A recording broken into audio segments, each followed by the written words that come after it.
चल रहे युद्ध और उससे बनी परिस्थितियों से हम सभी परिचित हैं। मैं आज संसद के उच्च सदन के सामने और देशवासियों के सामने इन विकट परिस्थितियों पर सरकार का पक्ष साझा करने के लिए उपस्थित हुआ हूं। पश्चिम एशिया में चल रहे इस युद्ध को 3 सप्ताह से अधिक का समय हो चुका है। इस युद्ध ने पूरे विश्व में गंभीर ऊर्जा संकट पैदा कर दिया है। भारत के लिए भी ये स्थिति चिंताजनक है। इस युद्ध से हमारे व्यापार के रास्ते प्रभावित हो रहे हैं। इससे पेट्रोल, डीजल, गैस और फर्टिलाइजर जैसे जरूरी सामान की रूटीन सप्लाई प्रभावित हो रही है। गल्फ देशों में करीब 1 करोड़ भारतीय रहते हैं, वहां काम करते हैं। उनके जीवन और आजीविका की सुरक्षा भी भारत के लिए बहुत बड़ी चिंता है। होर्मुज स्ट्रेट में दुनिया के अनेक जहाज फंसे हैं। उनमें बहुत बड़ी संख्या में भारतीय क्रू मेंबर्स हैं। ये भी भारत के लिए एक बड़ी चिंता का विषय है। ऐसी विकट परिस्थिति में आवश्यक है कि भारत की संसद के इस उच्च सदन से शांति और संवाद की एकजुट आवाज पूरे विश्व में जाए।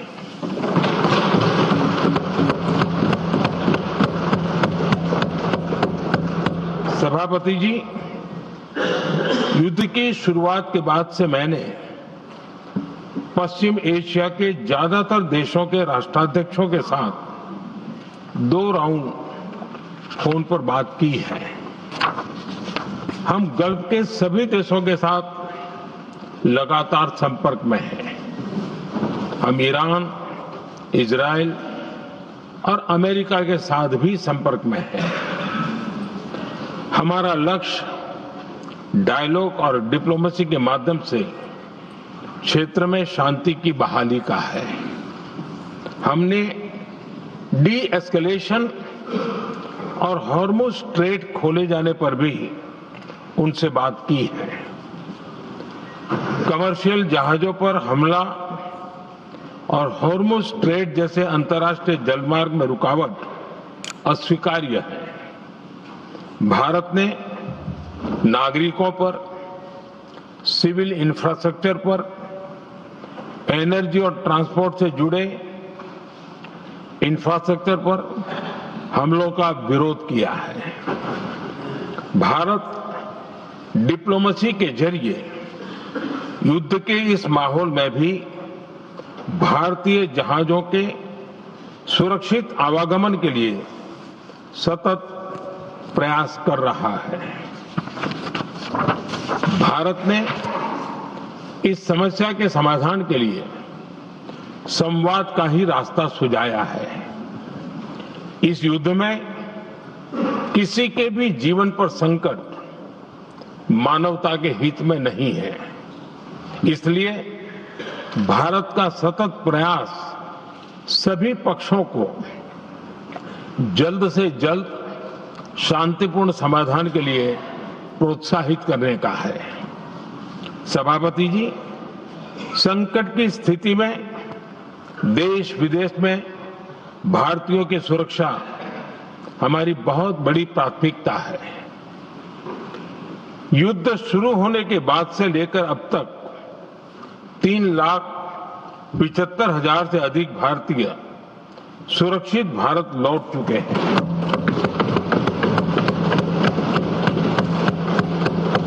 ईरान से ही अभी तक 1,000 से अधिक भारतीय सुरक्षित वापस लौटे हैं। इनमें 700 से अधिक मेडिकल की पढ़ाई करने वाले युवा हैं। हमारी सरकार संकट के इस समय में पूरी संवेदनशीलता से काम कर रही है। सभी देशों ने वहां मौजूद भारतीयों की सुरक्षा का पूरा आश्वासन दिया है। हालांकि ये बहुत दुखद है कि हमलों के कारण कुछ भारतीयों की मृत्यु हुई है और कुछ घायल भी हुए हैं। ऐसे मुश्किल हालात में परिवारजनों को आवश्यक मदद दी जा रही है। जो घायल हैं, उनका बेहतर इलाज सुनिश्चित कराया जा रहा है। सभापति जी, होर्मुज स्ट्रेट विश्व व्यापार के सबसे बड़े रूट्स में से एक है। विशेष तौर पर कच्चे तेल, गैस और फर्टिलाइजर से जुड़ा परिवहन इस क्षेत्र से बहुत बड़ी मात्रा में होता है। युद्ध के बाद से ही होर्मुज स्ट्रेट में जहाजों का आना जाना बहुत चुनौतीपूर्ण हो गया है। लेकिन विपरीत परिस्थितियों के बावजूद हमारी सरकार ने संवाद से, कूटनीति के माध्यम से रास्ते बनाने का प्रयास किया है। प्रयास ये है कि जहां से भी संभव हो वहां से तेल और गैस की सप्लाई भारत पहुंचे। ऐसी हर कोशिश के नतीजे भी देश देख रहा है।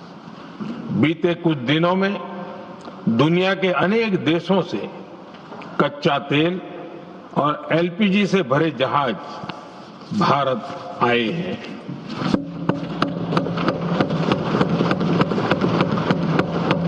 इस दिशा में हमारे प्रयास आने वाले दिनों में भी जारी रहेंगे।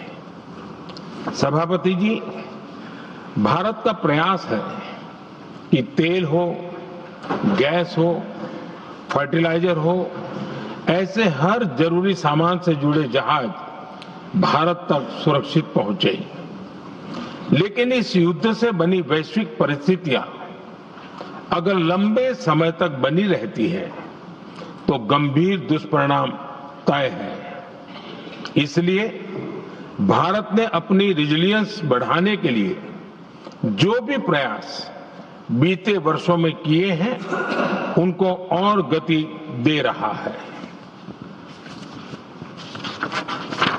सभापति जी, कोई भी संकट हो, वो हमारे हौसलों और हमारे प्रयास दोनों की परीक्षा लेता है। देश ऐसे संकटों का बेहतर तरीके से सामना कर सके, इसके लिए बीते 11 वर्षों में निरंतर निर्णय लिए गए हैं। एनर्जी इंपोर्ट का डाइवर्सिफिकेशन ऐसे ही प्रयासों का हिस्सा है। पहले क्रूड ऑयल, एलएनजी, एलपीजी ऐसी एनर्जी जरूरतों के लिए 27 देशों से इंपोर्ट किया जाता था। वहीं आज भारत 41 देशों से एनर्जी इंपोर्ट करता है। बीते दशक में भारत ने संकट के ऐसे ही समय के लिए कच्चे तेल के भंडारण को भी प्राथमिकता दी है। हमारी तेल कंपनियां संकट के समय के लिए काफी मात्रा में पेट्रोल और डीजल का भंडार रखती हैं। बीते 11 वर्षों में 53 लाख मीट्रिक टन से अधिक का स्ट्रेटेजिक पेट्रोलियम रिजर्व भी डेवलप किया गया है और 65 लाख मीट्रिक टन से अधिक के रिजर्व की व्यवस्था पर देश काम कर रहा है। साथ ही बीते दशक में भारत की रिफाइनिंग कैपेसिटी भी अच्छी खासी बढ़ाई गई है। मैं आपके माध्यम से सदन को और देश को ये आश्वासन देना चाहता हूं कि भारत के पास क्रूड ऑयल के पर्याप्त स्टोरेज के और निरंतर सप्लाई की व्यवस्थाएं हैं। सभापति जी, हमारी सरकार की कोशिश है कि ईंधन के किसी एक ही स्रोत पर ज्यादा निर्भरता न रहे। सरकार घरेलू गैस सप्लाई में एलपीजी के अलावा पीएनजी पर भी बल दे रही है। बीते दशक में देश में पीएनजी कनेक्शन पर अभूतपूर्व काम हुआ है। बीते दिनों में इस काम को और तेज किया गया है। साथ ही एलपीजी के घरेलू उत्पादन को भी बड़े पैमाने पर बढ़ाने का प्रयास किया जा रहा है। सभापति जी, बीते वर्षों में सरकार का निरंतर प्रयास रहा है कि हर सेक्टर में दूसरे देशों पर निर्भरता कम से कम हो। हम ज्यादा से ज्यादा आत्मनिर्भर हो, यही एकमात्र विकल्प है। जैसे भारत का 90% से अधिक ट्रेड विदेशी जहाजों पर होता है। ये स्थिति किसी भी वैश्विक संकट में भारत की स्थिति को और भी गंभीर बना देती है। इसलिए सरकार ने मेड इन इंडिया जहाज बनाने के लिए करीब 70,000 करोड़ रुपए का अभियान शुरू किया। भारत आज ship building, ship breaking, maintenance and overhauling ऐसी हर सुविधा के निर्माण पर तेज गति से काम कर रहा है। भारत अपने डिफेंस सेक्टर को भी अधिक रेजिलिएंट बना रहा है। बीते दशक में किए गए प्रयासों से भारत आज अपनी जरूरत के अधिकांश हथियार भारत में ही बना रहा है। एक समय था जब भारत अपने जीवन रक्षक दवाओं के कच्चे माल यानी एपीआई के लिए भी दूसरे देशों पर बहुत अधिक निर्भर था। बीते वर्षों में देश ने भारत में ही एपीआई इकोसिस्टम बनाने के लिए अनेक प्रयास किए हैं। इसी प्रकार रेयर अर्थ मिनरल्स में विदेशी निर्भरता को कम करने के लिए भी बड़े कदम उठाए जा रहे हैं।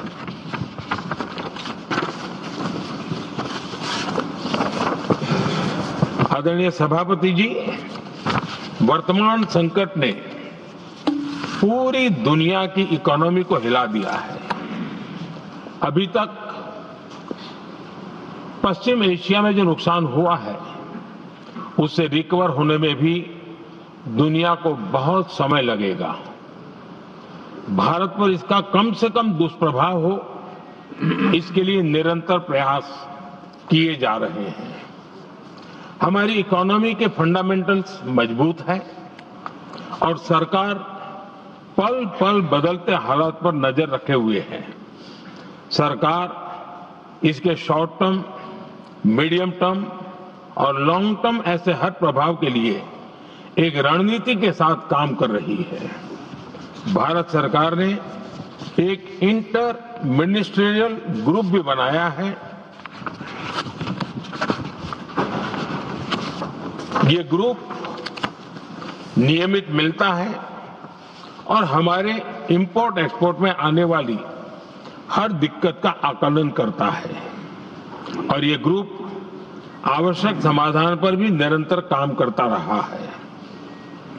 जैसे कोरोना के समय में अलग अलग सेक्टर्स की चुनौतियों से निपटने के लिए एक्सपर्ट्स और ऑफिसर्स के एम्पावर्ड ग्रुप्स बने थे, वैसे ही कल ही ऐसे 7 नए एम्पावर्ड ग्रुप्स का भी गठन किया गया है। ये group supply chain, petrol diesel, fertiliser, gas, महंगाई ऐसे विषयों पर त्वरित और दूरगामी रणनीति के तहत कार्रवाई करने का काम करेंगे।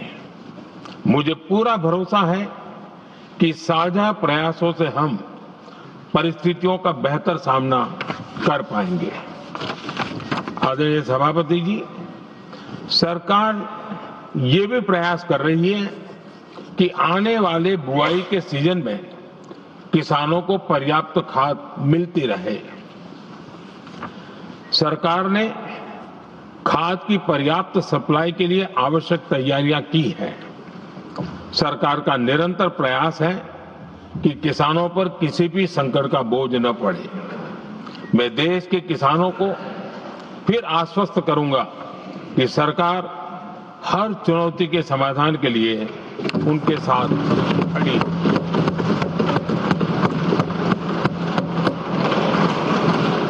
आदरणीय सभापति जी, ये राज्यों का सदन है। आने वाले समय में ये संकट हमारे देश की बड़ी परीक्षा लेने वाला है और इस परीक्षा में सफलता के लिए राज्यों का सहयोग बहुत आवश्यक है।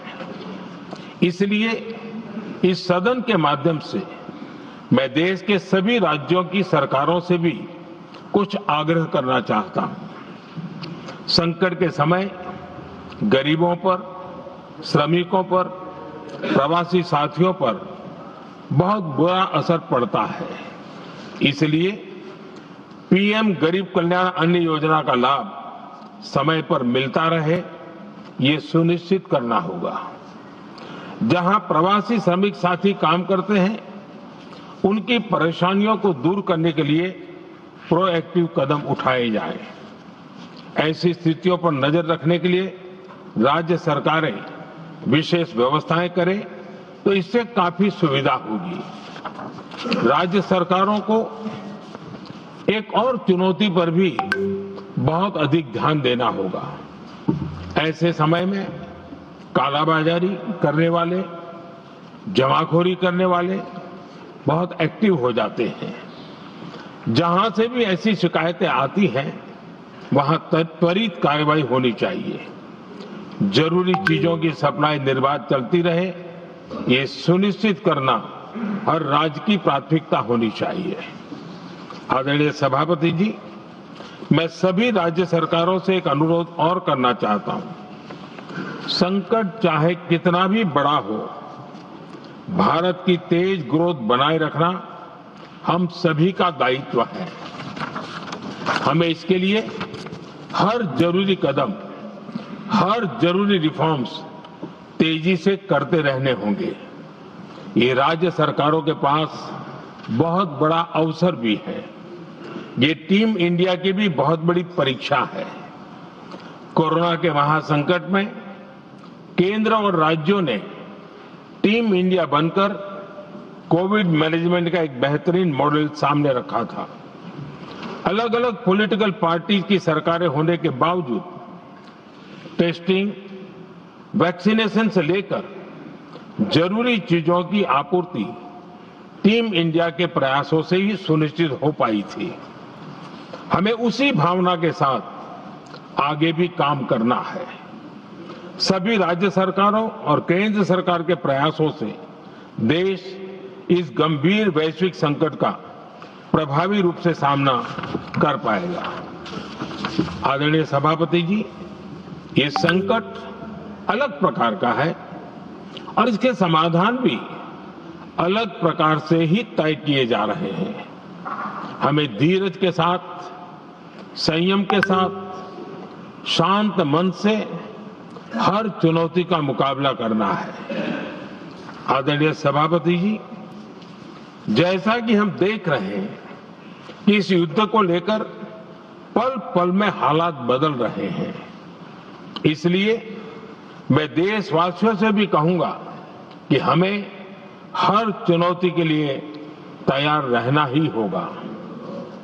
इस युद्ध के दुष्प्रभाव लंबे समय तक रहने की प्रबल आशंका है, लेकिन मैं देशवासियों को भरोसा देता हूं, सरकार सतर्क है, तत्पर है और पूरी गंभीरता से रणनीति बना रही है, हर निर्णय ले रही है।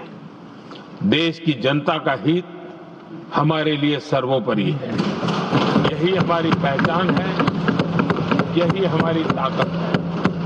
इसी भावना के साथ मैं अपना वक्तव्य समाप्त करता हूं। बहुत बहुत धन्यवाद।